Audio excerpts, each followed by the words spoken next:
Well, thank you very much for joining us here on our front on the JoyNews channel, fellow Ghanaians. Today our focus is on a very important thing. Yes, we're talking about lots of things to do with the Ghanaian economy. But where would you be if at the end of it all, you cannot be alive to enjoy whatever is happening? Or where would you be if at the end of it all, you are left in a state where living becomes a challenge for you? We're talking about insurance. Not long ago, we brought you the Crashed documentary. In there, you saw people who got injured and yet could not get any compensation. The reason, simple. They were in vehicles which were not insured, and thus they could not make claims. What we want to do this evening is to find out how we're dealing with that particular challenge. And we're very privileged to have joining us the Commissioner of the National Insurance Commission, Justice Ofuri, to tell us more about how they intend to deal with this. And I can tell you one thing, this is a must-listen or must-watch conversation to the end, because you're going to be shocked as you listen and as you watch us through. My name is Winston Amwa, and when we return after this break, I'll be introducing my guest again, and then we'll begin deliberations here on our front on the JoyNews channel.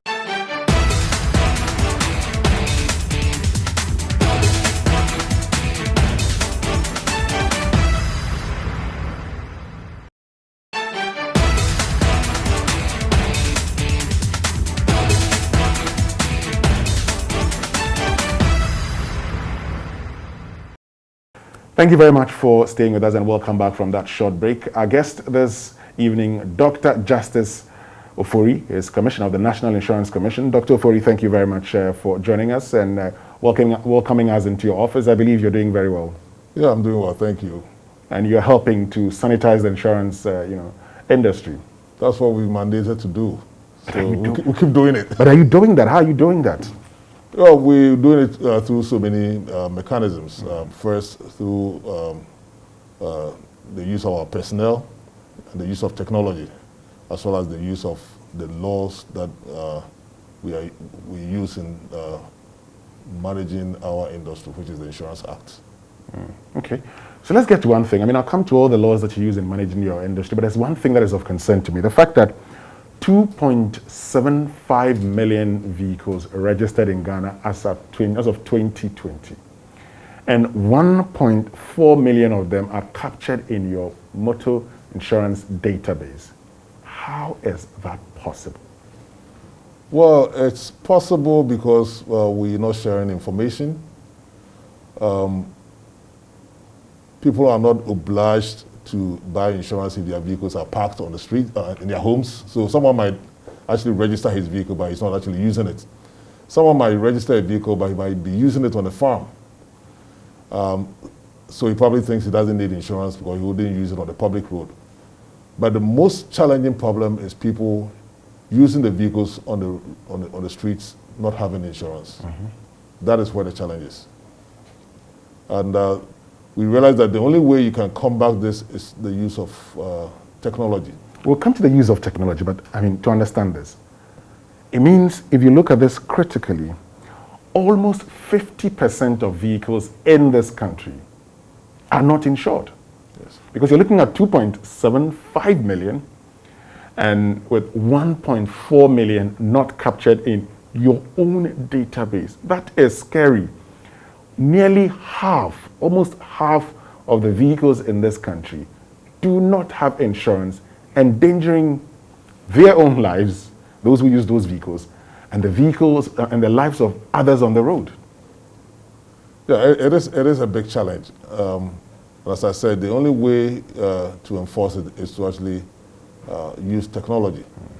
And that is why we have actually introduced the MID, the Motor Insurance Database, which is a web-based software.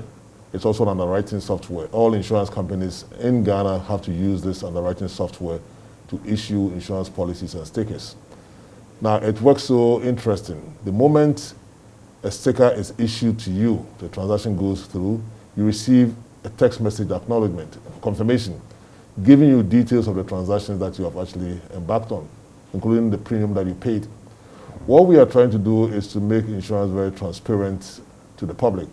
insurance is a tough sell. People lack confidence in insurance.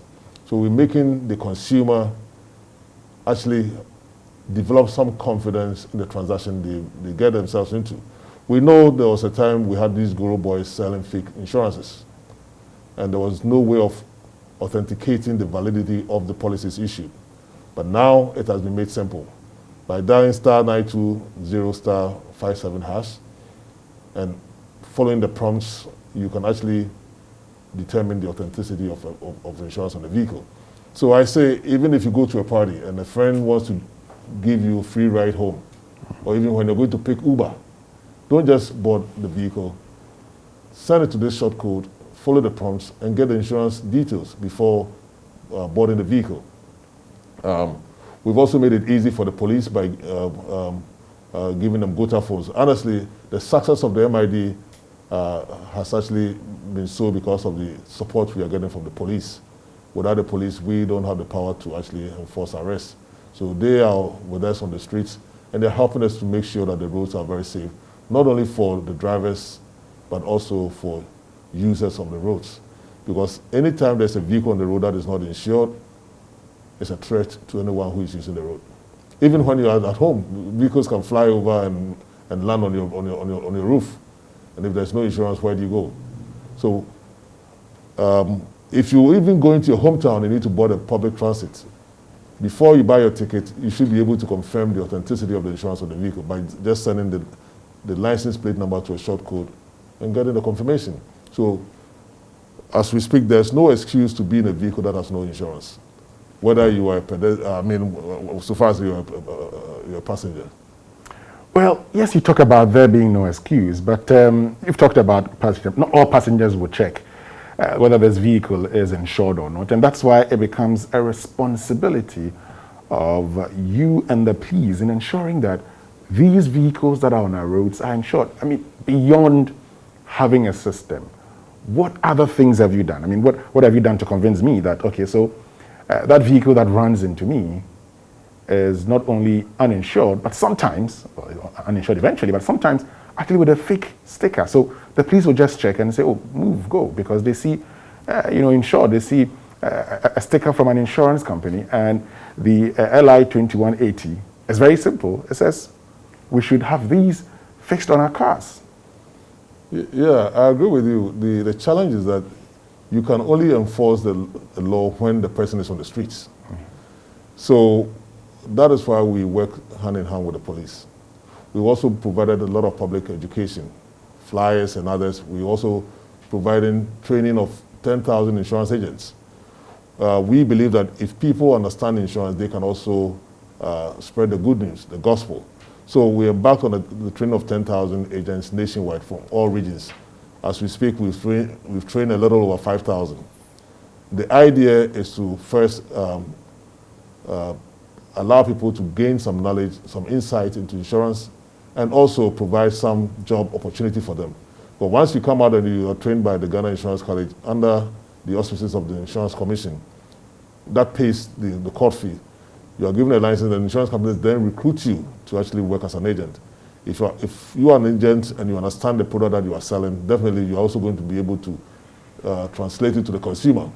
We realized that there are a lot of insurance agents who were selling products they didn't even understand. Mm-hmm. So we needed to send training to that level. We've also worked in collaboration with the Ghana Education Service to have insurance on a non-scoring basis within selected secondary schools. So we are starting this year, and we believe that with the basic foundation of insurance at that level, those high school students will be able to educate their parents on the need to have insurance and the benefits of having insurance. It's not an easy work. It has to be something ongoing. We've put in a lot of effort, but you might not see it because this should have been done a long time ago. Exactly, this should have been done a long time ago. And that's why I'm concerned, because if about 50% of the vehicles are uninsured, it creates a problem for us. Now, have you been finding out, have you been checking, for instance, whether, which parts of the community, have you been going around the country, for instance, identifying what the problems are and come up with region-specific solutions to their problems? We have branch offices in about 7 out of the 16 regions. We get information, but in general, we believe that people buy fake insurances. First, maybe they don't know what they're buying is fake. And secondly, they don't see the importance of insurance. So they think they are not going to make a claim. So they prefer buying it at a cheaper price than the genuine. So people who buy fake insurance, they fall into two categories. Those who actually know that it's fake but prefer to buy it because it's cheaper. And secondly, people who think insurance is not necessary. And so because they are being compelled by law to have insurance on their vehicles, at least, I mean, the basic third party, they are compelled to buy insurance. In Tamale, for example, when recently, that was last week, and we realized that the people there just didn't even have fake insurance. They just didn't have insurance. They had no insurance? Yeah. About how many, I mean, what percentage? I can't tell you the percentage. I will have to find out. This was reported to me just this morning after my team had visited Tamale. But the general understanding was that they didn't even understand that you should renew your insurance on an annual basis. It's like insurance education has a long way to go. We have a lot of work to do. So we need to conscientize people to actually understand it. Doesn't that tell you that doesn't that tell you that you may not have educated people enough? Oh, we have educated, but education is never enough. But the evidence on the ground is that the people do not know these things. Yeah, although it's a law, which has been there since probably the colonial era, that everyone using the vehicle on the streets should have at least third-party insurance. And today, people don't understand and don't even know that insurance license, how do you call it? Insurance policies should be renewed on an annual basis. People don't know. It means that not only in the Tamale area, but I'm sure it happens on different scales. Yes, and talking about happening, I'm interested in a place like Accra, for instance. If you come to Accra, what's the percentage of vehicles that use fake insurance? Honestly, I wouldn't know unless our system is actually linked to, let's say, DVLA. If we have that, we're able to sync the two systems, I'll be able to have a lot of statistics. We are working on that collaboration, but we haven't reached there yet. A situation whereby when you push in a vehicle's license plate, you give you the sticker number. Or if a police checks the vehicle license plate or the sticker number, it should give you the corresponding license plate. We have been able to even identify duplication in license plates, where 2 or 3 vehicles have the same license plate number. So we believe that eventually, if we're able to sync the two systems, it will expose a lot of fraud in our system. So it means there are vehicles that are not actually licensed by DVLA, but have license running on the vehicles. And then we have vehicles that do not have insurance also plying our roads. So it's a very big challenge. Yes, but DVLA is an important partner in ensuring that, one, we know the number of vehicles in this country. And that's why I see lots of insurance companies with offices at DVLA branches. How come you don't have a linked network to ensure the efficiency of your work? Yeah, these are two separate entities. These are government entities. They are government entities. Working in the interest of the people of Ghana. Yes, and it has been so for some time. Now we've been talking, actually, under the leadership of the Vice President. We've had about 4 or 5 meetings for the Vice President, trying to make sure that we link the two systems, because it's good for national security. For national security purposes, police should have access to some information, like the vehicle, the sticker number, license plate number, insurance details, the color of the vehicle, the ownership of the vehicle. So that if you see your vehicle, it's supposed to be green, and we see it and it's red, it probably speaks for itself. Maybe it's been involved in a crime and the color has been changed. So it's something that we all realize that we need to do, but the two institutions are talking. We've had several meetings, and I'm hoping that, God willing, maybe if things work out, we are ready. So if things work out well, hopefully maybe in a month or 2, we should see some positive progress. Okay, so I'm interested in one thing, and I'm interested in fake insurance. So these fake insurances that you talk about, help us understand when you say something is fake, because that would actually influence the next question I'm going to ask you. When you say it's fake, what do you mean? Yeah, when I say a policy is fake, now I'm talking of motor insurance policies, since that's the insurance business that we have a national software for. When we say it's fake, it means that it is not registered in our motor insurance database, because all policies issued should be issued instantly. We don't want to give a break between the time someone collects money from you and when the sticker is issued. Just like when you go to the ATM, you don't pick your money and then 2 weeks before you get a text message acknowledgement.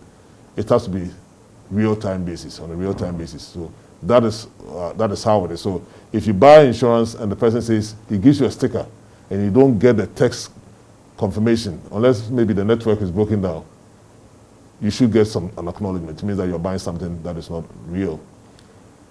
If the police checks your license plate number and it's not on the MID, it means that it is fake. So to actually confirm whether there's insurance on any vehicle, you can confirm by sending a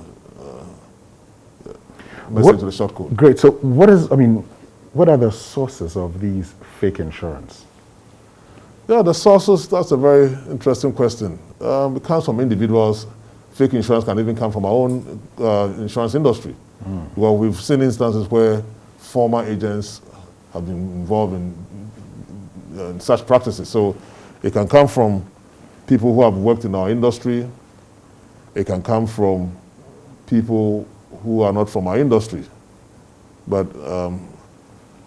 it can come from the Guru boys.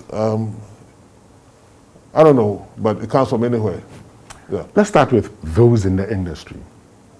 I mean, that's an area you regulate. Yeah. So for those in the industry, how are you dealing with that?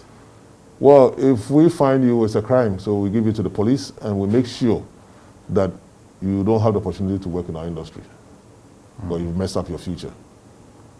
Is there any mechanism to detect those engaged in this before it gets into the public? Unless you get help from unless you're able to name it from where it begins. Because sometimes you wouldn't know until someone reports to you that it's happening. I remember in Ofuri area, there's a police officer there who is helping us actually do a lot of arrests. He's taken upon himself to check most of the vehicles. And most of the vehicles initially didn't have insurance. So when he gets you, he impounds the vehicle, removes the sticker from your windshield, and he gets to our Kumasi office that is actually supervising that area. They have oversight responsibility to get involved. So we've been doing spot checks with him in the Ofuri area. But this business, you also need human intelligence, because you can't do it by yourself. Ghana is so big. The staff strength. So we work hand in hand with the police. This came to our attention through the police station there, and through that exposure, we were able to actually arrest the person. The person was operating from Western region, extending to Ashanti region, and that was his business, selling fake stickers. And we had a raid on their premises. That was last year, beginning of last year, 2020. And during the raid, we discovered more information that insurance related. We discovered DVLA stickers were there. These people had in their possession bank stickers, bank stamps. So they collect your documents and they give you receipts.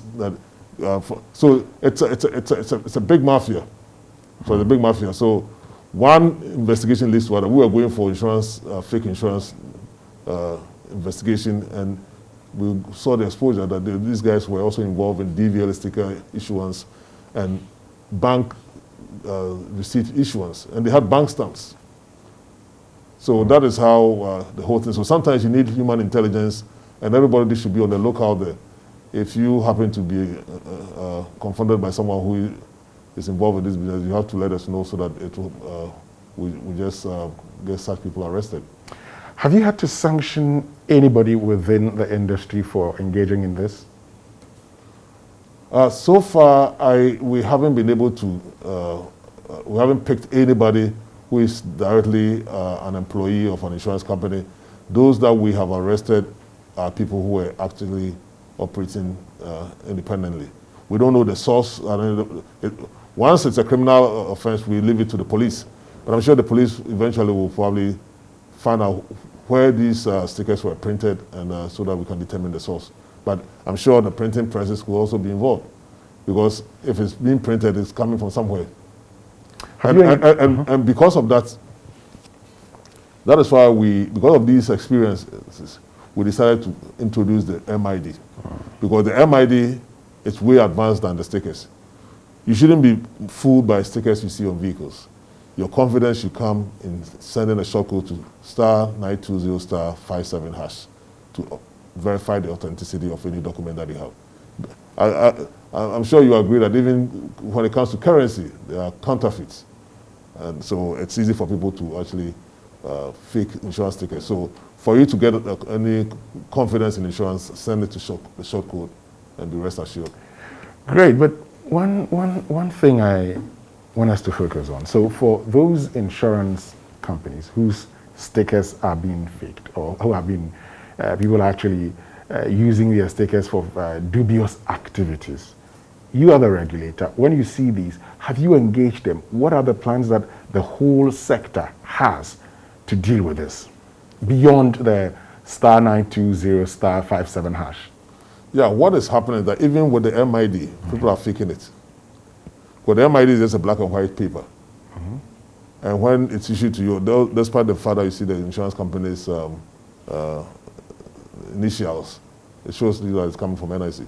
They find a way to fake it. It's just a black and white paper. And as I said, don't be deceived by the colorfulness or whatever. Just always make sure that you are sending the license plate number to a shortcode to actually know. These guys out there can be issuing fake stickers irrespective of which company.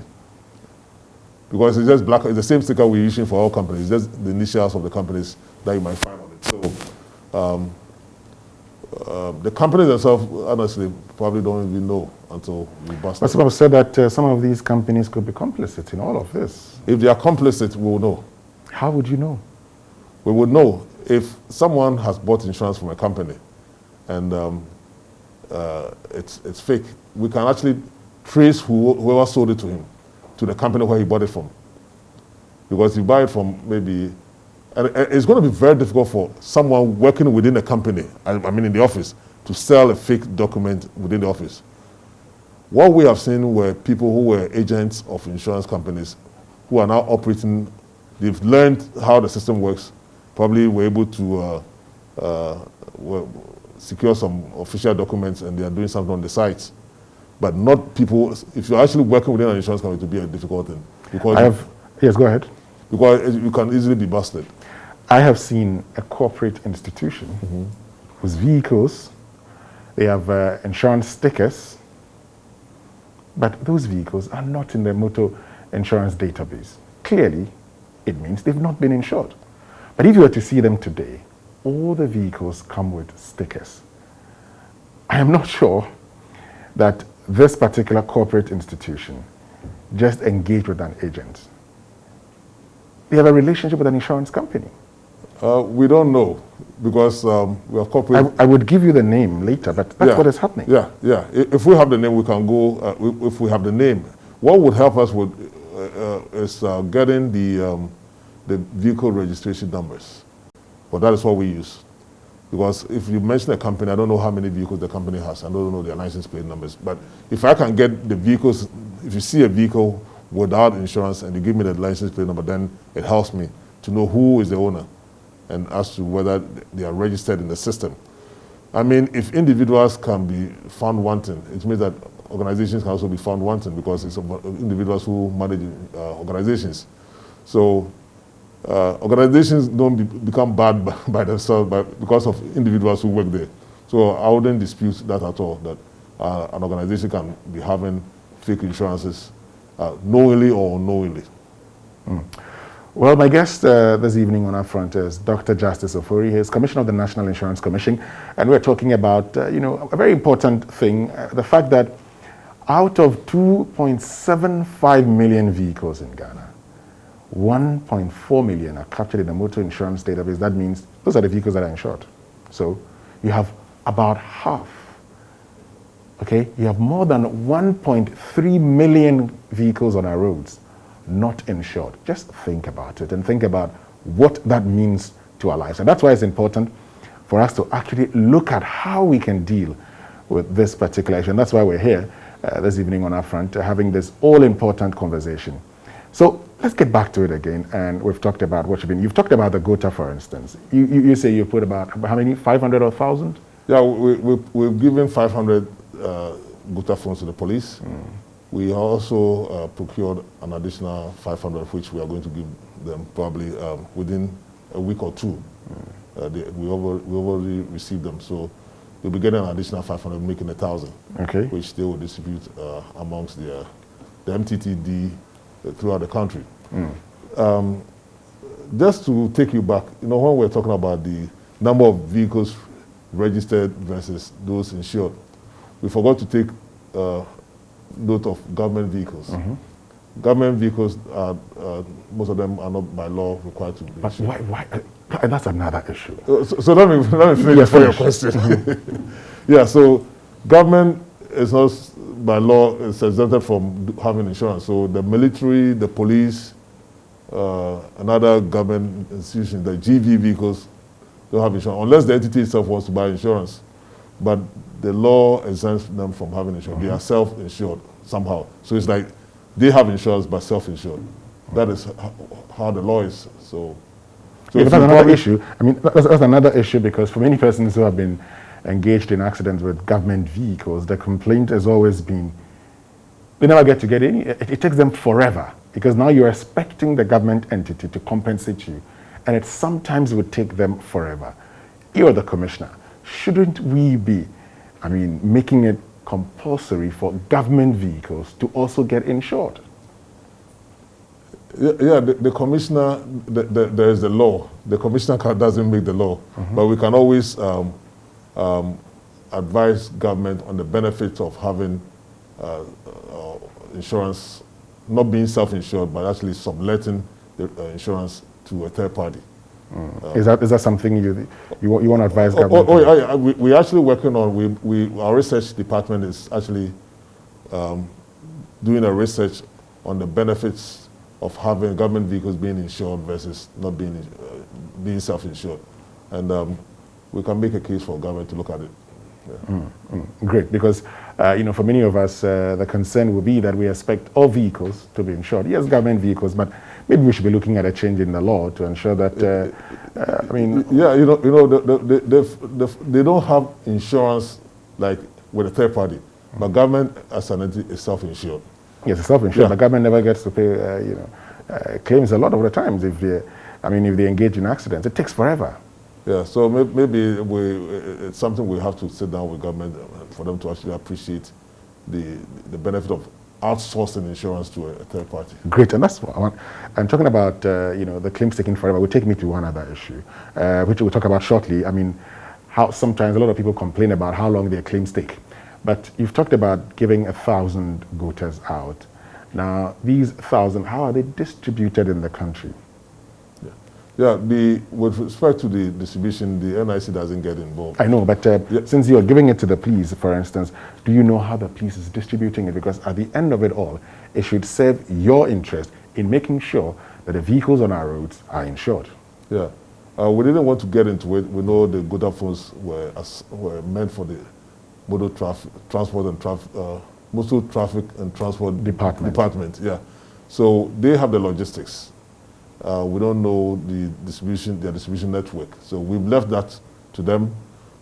We have information from some regions that they have started receiving the GOTA phones. And they've also been trained on the usage. But we don't want to go too much into it. But we believe that with 1,000, adding 500 to what has been given to them, there should be enough for, it might not be adequate, but it should be a reasonable number. So you have a situation where *920 *57# will let you know whether the car is insured or not. So why the GOTA phones? Yeah, the GOTA phone, it's able to use, with the GOTA phone, you're able to scan the QR code. And the GOTA phone also gives you additional information on the vehicle, the ownership and other, which the *920 *57# doesn't give you. The Vodafone is meant for the security personnel because we want them to gain detailed access of the vehicle in question. So that is the reason why we decided to come with the Vodaphones. And the Vodaphones too can be used as walkie-talkies, Motorola, I mean, anywhere you are. So where there's no network, Vodaphones can be used. They have a wider range than the ordinary phone. So I know you have a complaints department which would address concerns of the general populace. One of those concerns is that a lot of their claims delay, right? Yeah, we get it. Why? Why aren't we? I mean, this is modern Ghana, 21st century Ghana. Why should my claims be delaying? Technically, claims shouldn't delay if all the facts are there. It's just like going to the bank. I'm not supporting the idea of claims delaying, but just that with insurance, when there's a claim, it needs to be investigated, because we have situations where people actually try to defraud insurance companies. So it needs to be investigated to make sure that the claim is in line with the terms and conditions of the policy. That is one. We've seen instances whereby insurance companies unreasonably deny a claim, and then once it's reported to us, we intervene and get the claims paid. We have actually issued claims guidelines to all the insurance companies. The number of days, the steps they need to follow, and the time limit within which to pay a claim. What's the time limit? I think with everything in place, I think it's 2 weeks or so. I'm not very sure. 2 weeks or so, the check should be issued. Yeah, but as I said earlier, it's easy when you're paying a premium than making a claim. Just like going to the bank, it's easy to pay in your money, but when you're going to cash your money, they ask you for your ID card, because they want to make sure that although they know that this is Winston, they'll still ask you for your ID card and still take a photograph. Else, insurance will be a jackpot. We have a lot of insurance frauds. About 35% of claims end up being fraud. So insurance companies have to actually be very prudent when they... Some of us who complain, for instance, that, I mean, the delay becomes problematic for them. So at the end, they just, fund it, particularly when it comes to, motor claims. They just let it go. I mean, they just pay for it and they say, well, at the end of it, I'm expected to have insurance. So I would get insurance, but not really because I want to go and, be chasing it, because it takes forever. Yeah, I do agree with you, but I think one of the main reasons why people let motor claims go is that the motor insurance third-party limit is not adequate in our country. People are not paying adequate premium to get adequate protection. Why are they not paying adequate premiums? These are premiums they've been asked to pay. Yeah, let me explain to you. Sure, do. Initially, the third-party property damage, that means if a vehicle is involved in an accident and the damage is caused to a property, not an individual, the maximum an insurance company was supposed to pay was 1,000 cedis. And then it was elevated to 2,000 cedis. So 3 years ago, we realized that no, the industry had to do something about it. At the same premium and undercutting, we brought it to 5,000 cedis. So we are giving more protection, but the question you ask yourself is that 5,000 cedis, is it enough to protect me as the person using the vehicle, or me as a victim on the streets? If you are driving your vehicle, your tail light alone is more than 5,000. And the most you are going to get from an insurance company is 5,000. Whatever the difference is, the person who is at fault has to now pay for the difference. And that person won't have the money. And it's all because the insurance premiums that we pay for third-party insurance, honestly, when you calculate, you divide it by the number of days in a year, it's less than 1 cedi a day, which is way, way small. Ghana is one of the countries that pays the most lowest premium in the world. Meanwhile, when it comes to injuries, it was unlimited. It's now that we come with a formula to actually give a chart on how these injury claims are paid. But it tells you that anyone who is on the street, whether you are a driver or a pedestrian or, for that matter, a property owner, you are not well protected by the third-party limit that we have. So it's something that we as an industry, we are going to look into. And with the support of everyone, we see how we would actually charge appropriate premiums to actually make as adequately protected. How do you intend to look into it? I'm interested. How do you intend to look into it? Well, the idea has come, so we have to share it with everybody, from GPRTU, any stakeholders. You want us to pay more for third party?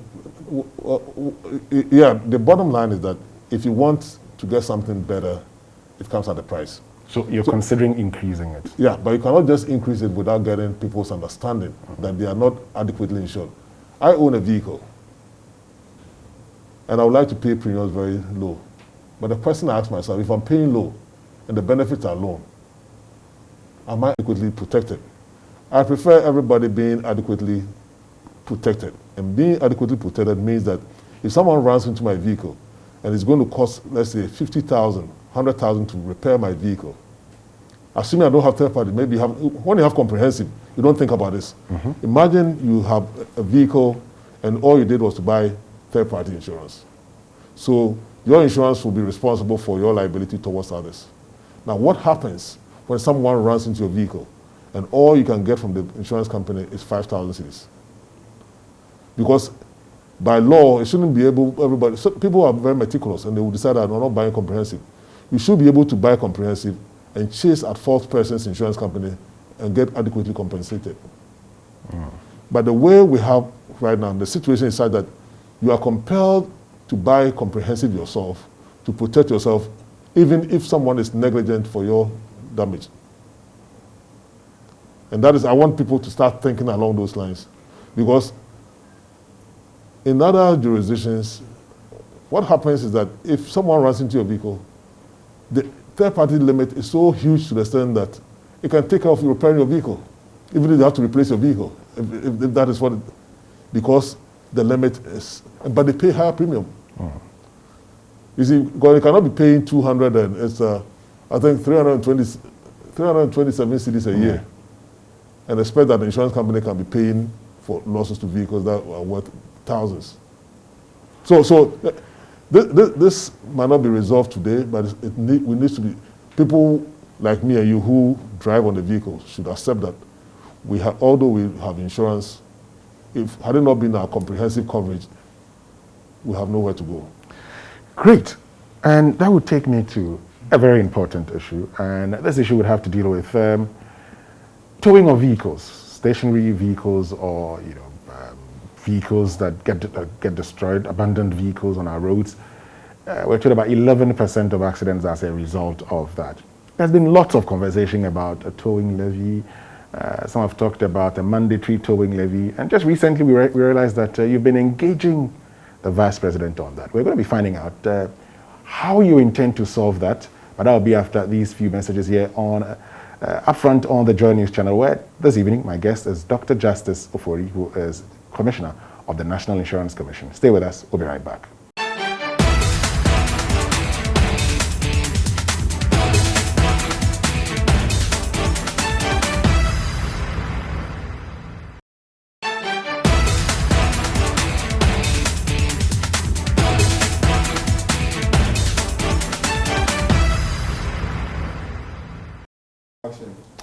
Right, so welcome back, and thank you very much for staying with us here on Upfront on the JoyNews channel, where this evening we're having a conversation with Dr. Justice Ofuri, his Commissioner of the National Insurance Commission. We're talking about a lot of things, but one thing that many of us are interested in now, it's the mandatory towing levy. Now, there are conversations of the National Insurance Commission and insurance companies dealing with that. Tell us how you intend to deal with it, because we're being told there's going to be a pilot. What form is it going to take? Yeah, thank you very much. This idea has been floating around for some time. The Ghana Insurance Association had this in mind. They worked on this for over 2 years. We have the Vice President of the country, His Excellency, also showing a lot of concern. We've had several meetings with him, and he has actually expressed to find out what can we as insurers do to help. But there was a time that they wanted to propose a levy, which didn't actually go well. So we've had engagement with our regulated entities, the general business insurers, who had already been working on this in the past.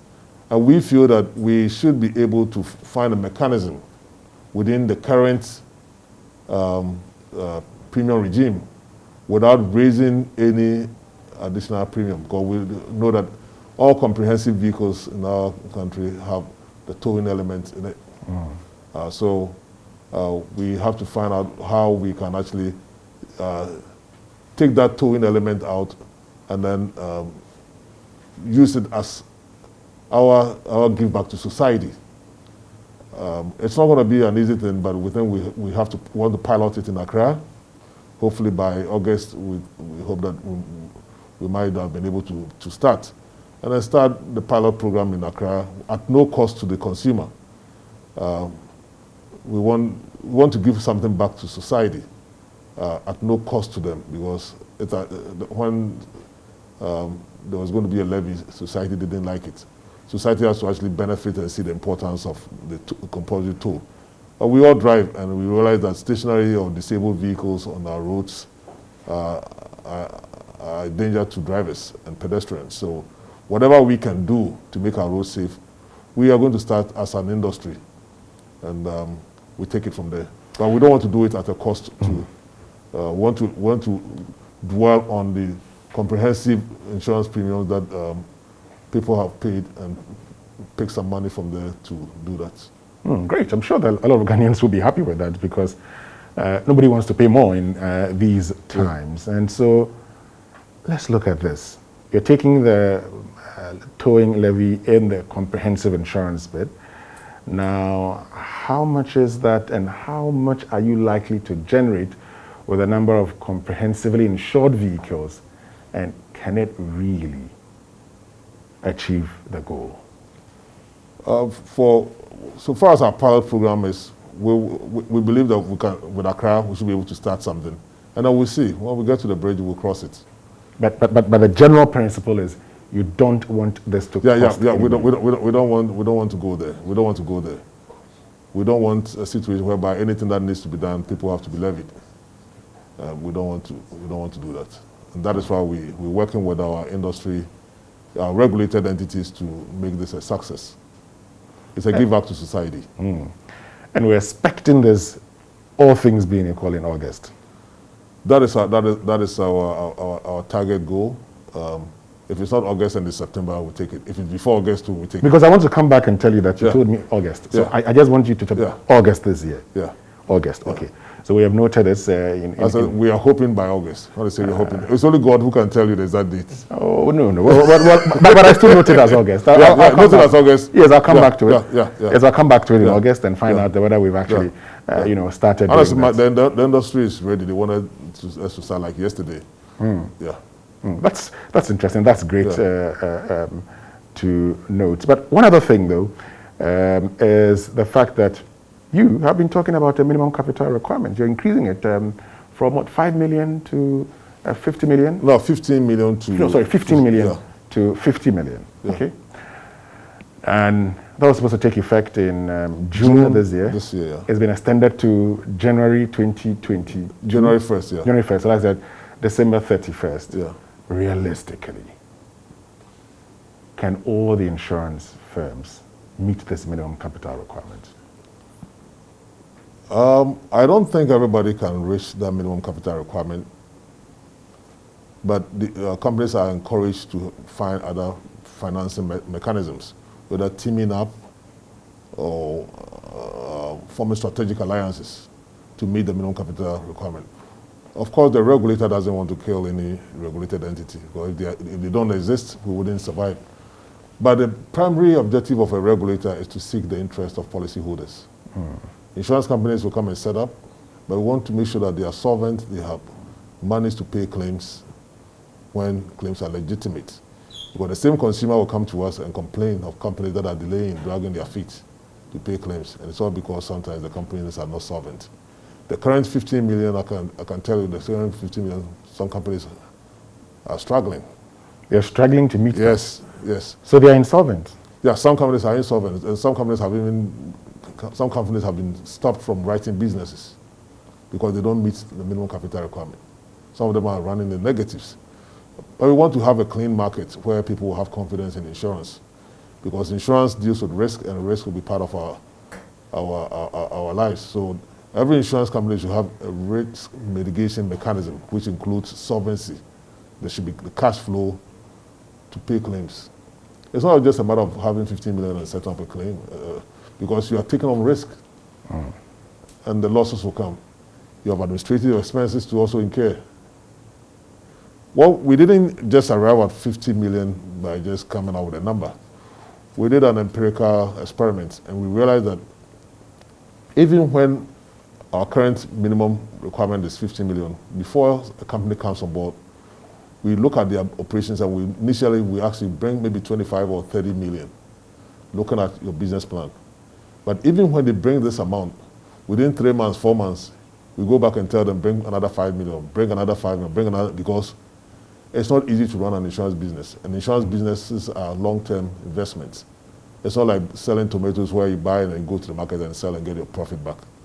You need to invest, do your investment for about 4 to 5 years, sometimes 6 years before you start breaking even and realizing profits. And we realized that for an insurance company to run smoothly for 4 or 5 years, they will need, it will cost them about 50, 55 million cedis. And that is what is actually happening right now. Some of them, they come in and they can't stand and they have to leave, because the regulator is always watching their solvency level. And when a moment it comes down, you say you should be worth 15 million at any given time. So when you bring 15 million to set up a company, and that is all the money you brought, you're not going to rent, maybe your rent, you're going to pay rent, you're going to buy vehicles for your staff, you're going to set branch offices, branch vehicles, electricity, fax machines, printers, and before you realize that 50 million, you've actually consumed about 4 million before you start. And people don't know you. You're not going to market yourself, designing products and going to the hinterlands. You need to put in more money before you realize. And as a regulator, we have to make sure that you don't go below the threshold. Because the moment an insurance company goes under the threshold, eventually it's going to be the consumer who is going to suffer. So with this, with this minimum capital requirement, there's a likelihood that some may have to merge, others may have to leave the market. Yeah, at the end of the day, as I said, a regulator wouldn't like any company to leave.